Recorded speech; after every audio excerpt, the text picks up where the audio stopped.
have to understand that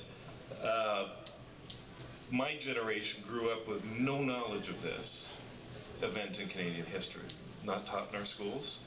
I later found out one reason for that is in the 50s and 60s, the federal government, through a house cleaning effort, destroyed all the records of all the internees that were interned between the period of 1914 to 1920. It was first brought to some of us who worked on this as a civil rights issue in the late 80s and the beginning of the 90s. There were no records, and so we started to collect the stories of descendants.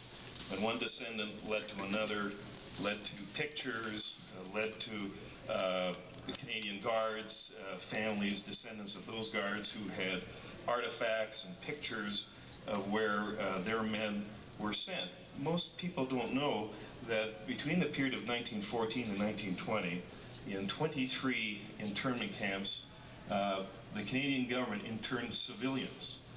These were people who had come to this country, or actually invited to come to this country, were marketed to come to this country in the 1890s and the early part of the 20th century, only to find themselves in 1914 with nationalities that had either an Austro-Hungarian birthplace or part of the Ottoman Turkish Empire. And although they were nationalities that were not necessarily loyal to those empires, they immediately became, as part of the parlance of the day, they were part of the Hun, the enemy. And they were immediately branded as enemy aliens. I'm really very moved by Betty's commitment and the work that she's done. I want to extend my personal congratulations, and on behalf of the College of New Caledonia, congratulations, but also thank you. Thank you, Betty, for asking that the College of New Caledonia would be a part of this project. We're deeply proud and grateful to play a part in this process, not only a history, but really what is a spectacular piece of artwork. To settle the great Canadian plains, but how fickle the love of a fair young Alberta for her enemy aliens, and pity the young man in 1914 who had no job or a train. Kiss your face as you play in the shadow of the Rockies. Remember who toiled in this place. I just wanted to thank all the people who have made this possible.